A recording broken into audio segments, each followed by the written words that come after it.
नमस्कार स्टूडेंट्स, आज हम अपने ई लेक्चर्स की श्रृंखला में ME 202 फ्लूइड मैकेनिक्स एवं मशीन सब्जेक्ट के चैप्टर 8 है सिलेबस का इम्पैक्ट ऑफ जेट्स। इसका एक भाग हम पहले यूट्यूब वीडियो में देख चुके हैं। द्वितीय भाग में आज का हमारा टॉपिक है इसके अंदर force exerted by jet of water on a stationary symmetric curve plate when jet strikes at centre. तो जब कोई जेट किसी कर्व प्लेट के सेंटर पर स्ट्राइक करे और वो जो आपकी प्लेट है वो सिमेट्रिक है, मतलब सेंटर से दोनों तरफ उसका प्रोजेक्शन सेम है, उसका एरिया सेम है, एंगल सेम है, सभी कुछ सेम है। तो इसके अंदर चित्र में देखिए, आप सेंटर पे एक जेट अप्लाई हो रहा है और ऊपर और नीचे दोनों तरफ का एंगल थीटा है, इसीलिए ये सिमेट्रिक है और ऑपोजिट एंगल 180 माइनस थीटा है।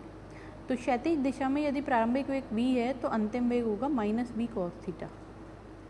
और प्रधार के समानांतर बल, जेट के समानांतर जो बल होगा वो क्षैतिज बल होगा और वो Fx होगा, और उसके अभिलंब दिशा का जो बल होगा वो Fy होगा। नीचे देखिए एक ट्राइंगल की सहायता से समझाया गया है कि ये एंगल लेफ्ट हैंड साइड पे नीचे बॉटम क्वार्टर में अपन को दिख रहा है कि v वेलोसिटी से थीटा एंगल की प्लेट से टकरा रहा है जेट, और अपवर्ड साइड v वेलोसिटी से वो निकल रहा है बाहर, और अगर वो हॉरिजॉन्टल में आगे बढ़ रहा है तो वो -v cos थीटा वेलोसिटी से आगे की तरफ बढ़ रहा है।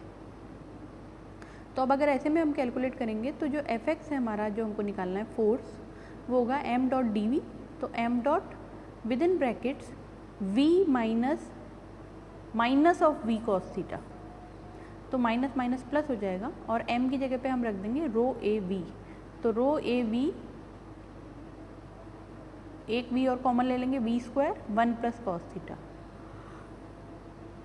अब यदि बात हो कि ये स्टेशनरी सिमेट्रिक प्लेट के सेंटर पे ना टकरा करके ये टकराए कॉर्नर पर, उसकी टिप पर करे, तो टिप पे टकराने के केस में कोई ऐसी हमारे पास में पॉसिबिलिटी नहीं है कि हम सेंटर एंगल को उसमें समान मांगें। तो इसमें किस प्रकार से हम करते हैं कैलकुलेशन, वो हम देखेंगे।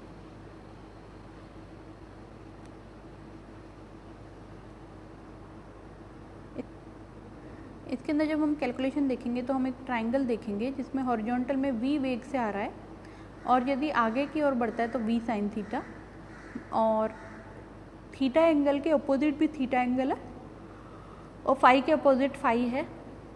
तो टिप पर दो कंपोनेंट बनेंगे, v साइन थीटा और v साइन फाई। ठीक है, हॉरिजॉन्टल के साथ वाला angle v sine phi, vertical के साथ वाला angle v sine theta. In case of theta theta, in case of phi phi. तो दो कंपोनेंट होंगे Fx और Fy। Fx का मान होगा रो ए V v cos theta minus v cos phi, जैसा कि अभी हमने पहले वाले केस में देखा था। और Fy के केस में अब हमें वर्टिकल भी कंसीडर करना होगा, वो होगा v sine theta minus v sine phi.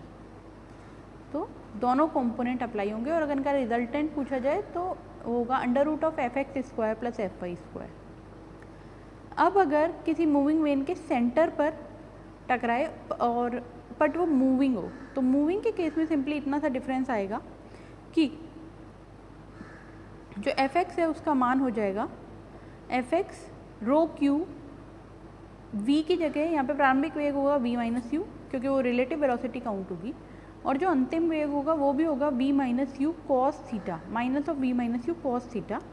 तो ओवरऑल होगा rho Q, v minus u common आ जाएगा 1 प्लस कॉस थीटा, और जो रो होगा वो हो जाएगा m, जो m की जगह पे यहाँ पे रो क्यू है, तो v minus u 1 plus cos theta. अब अगर इसी में मूविंग वेन के टिप पर टकराएगी तो उसकी कैलकुलेशन संभव नहीं है, तो यहीं तक ही देखेंगे अपन इसके अंदर।